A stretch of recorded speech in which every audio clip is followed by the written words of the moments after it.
My name's Arfon Jones, I'm the Police and Crime Commissioner for North Wales.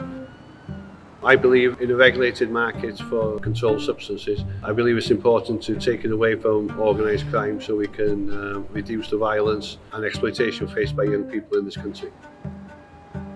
Drugs cause an immense amount of problems in this country. It's a driver for violent crime, knife crime, deaths, injuries.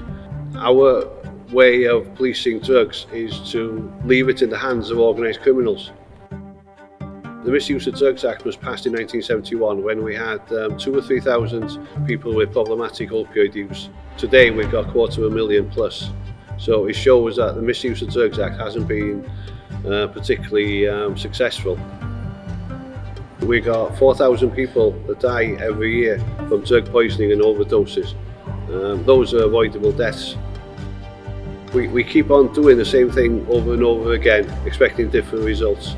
And as somebody said, that is madness, and I quite agree with them. People think because I'm not opposed to cannabis that I don't endorse the use of any drugs. It's a matter for the individual.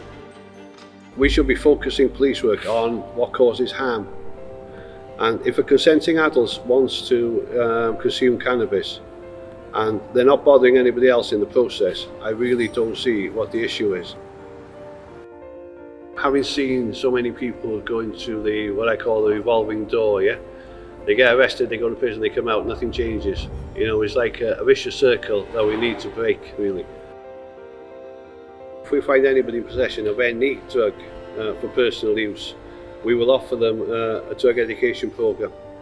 And if they accept that, then they finish the course and then they walk away, and then there'll be no further record of that offence. And we're starting doing that. It's called diversion. You could easily call it decriminalisation.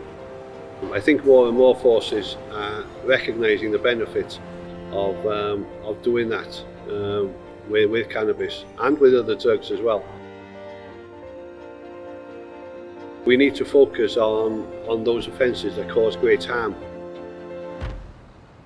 I don't think any PCC will say that enforcement of cannabis legislation is a priority. I don't see how they can say that. But there will be some that will say, yeah, we're happy to regulate it for licensed use. There's others that won't touch it with a barge pole, and they'll say they'll just stick to the script and keep on enforcing the law. We thought the government was taking it seriously when they changed the schedule to allow medicinal cannabis. But what we're finding is that the only people that can get medicinal cannabis are through private clinics at exorbitant cost of a couple of thousands a month. I would hope that in the last 12 months we have moved towards a legalised system with medicinal cannabis. Although it's difficult to get it on the NHS.